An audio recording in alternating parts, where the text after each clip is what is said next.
ഓണാട്ടുകരയുടെ സ്വന്തം ജലരാജനാകാനെത്തുന്നു പള്ളിക്കൽ ചുണ്ടൻ. വള്ളംകളി പ്രേമികളുടെ ദീർഘകാലത്തെ ആഗ്രഹ സഫലീകരണമായാണ് ചുണ്ടന്റെ നിർമ്മാണം. ഇതിനായി അവലോകന യോഗം ചേർന്നു.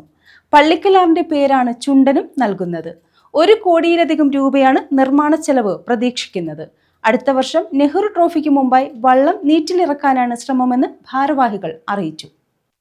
വള്ളംകളി പ്രേമികളുടെ ദീർഘകാല ആഗ്രഹമാണ് യാഥാർത്ഥ്യമാകുന്നത്. ഓണാട്ടുകരയ്ക്ക് സ്വന്തമായൊരു ചുണ്ടൻ. കൊല്ലം ജില്ലയിലെ ജലമേളകളായ പ്രസിഡന്റ്സ് ട്രോഫി, കല്ലട ജലോത്സവം, കന്നേറ്റി ജലോത്സവം എന്നിവയിലൊന്നും കൊല്ലം ജില്ലയ്ക്ക് സ്വന്തമായൊരു വള്ളം മത്സരത്തിനിറങ്ങുന്നില്ല എന്ന നിരാശയ്ക്ക് പരിഹാരമായാണ് പള്ളിക്കൽ ചുണ്ടൻ നിർമ്മിക്കുന്നത്. ഇതിനായി കരുനാഗപ്പള്ളിയിൽ അവലോകന യോഗം ചേർന്നു.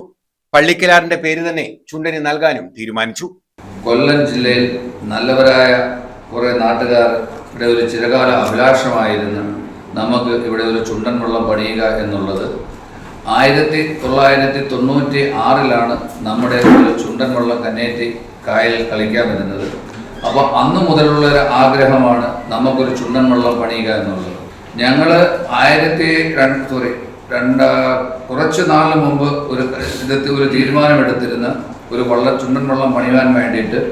എന്നാൽ ഞങ്ങൾ 2025 ഒരു കരുനാഗപ്പള്ളി താലൂക്കിലുള്ള എല്ലാ വള്ളംകളി പ്രേമികളെയും വിളിച്ച് ഞങ്ങളൊരു പൊതുയോഗം കൂടുകയും കരുനാഗപ്പള്ളി ഗസ്റ്റ് ഹൗസിൽ വെച്ചൊരു പൊതുയോഗം കൂടുകയും അതിനകത്ത് ഒരു തീരുമാനമെടുക്കുകയും ചെയ്തു ചുണ്ടൻ വള്ളം പണിയാൻ വേണ്ടിയിട്ട്. അങ്ങനെ ഞങ്ങളൊരു ചുണ്ടൻ വള്ളം പണിയാൻ തീരുമാനിച്ചു. ആ വള്ളത്തിൻ്റെ പേരാണ് പള്ളിക്കൽ ചുണ്ടൻ. 1 കോടിയിലധികം രൂപയാണ് നിർമ്മാണ ചെലവ്.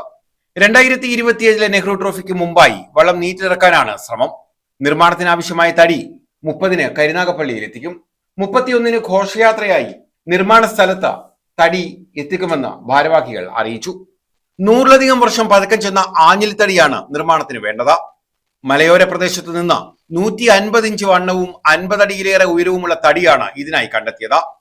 ഒരു 150 വർഷത്തിന് മുകളിൽ പഴക്കം ചെന്ന ആഞ്ഞിൽ തടി ഏകദേശം ഒരു 148-150 ഇഞ്ച് വണ്ണമുള്ളതും 45 മുതൽ 50 അടി ഉയരമുള്ള ആഞ്ഞിൽ തടികൾ.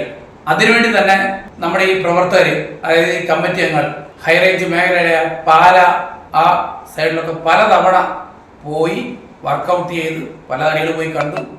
അങ്ങനെ അതിൽ എല്ലാവർക്കും ഇഷ്ടപ്പെട്ട തടികളാണ് നമ്മൾ എടുത്തിട്ടുള്ളത്.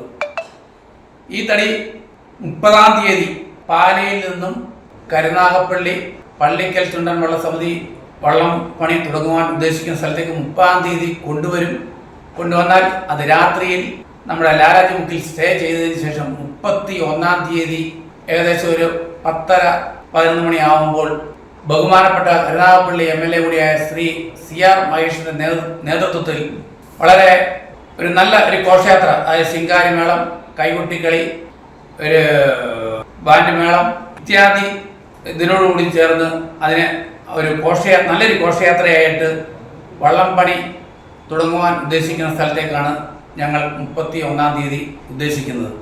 എടത്വ സാബു നാരായണനാശാരിയുടെ നേതൃത്വത്തിലാണ് ജോലികൾ. ജൂൺ മാസത്തിൽ നിർമ്മാണം ആരംഭിച്ച് 1 വർഷം കൊണ്ട് പൂർത്തിയാക്കാനാണ് തീരുമാനം. 130 അടി നീളമുള്ള വള്ളത്തിൽ 110 തുഴക്കാർക്ക് തുഴയാനുള്ള സൗകര്യമുണ്ടാകും. 1100 ക്യൂബിക് അടി തടിയാണ് നിർമ്മാണത്തിന് വേണ്ടിവരിക. അച്ചു നിർമ്മാണത്തിനായി 250 ക്യൂബിക് അടി മാവിൻ തടിയും ഉപയോഗിക്കും. പള്ളിക്കൽ ചുണ്ടൻ സമിതിക്ക് വേണ്ടി ഷെയറുകളും മെമ്പർഷിപ്പും സ്വീകരിച്ച് ആവശ്യമായ തുക കണ്ടെത്താനാണ് സംഘാടകർ ലക്ഷ്യമിടുന്നതെന്ന് സമിതി പ്രസിഡന്റ് മുരളീധരൻ ചൈതന്യ, സെക്രട്ടറി നിസാർ മീനത്തേതിൽ, തമ്പാൻ, അൻവർ ആശ്വാസ്, രാജീവ് കന്നേൽ കിഴക്കതിൽ എന്നിവർ അറിയിച്ചു. News bureau, Karunagappally.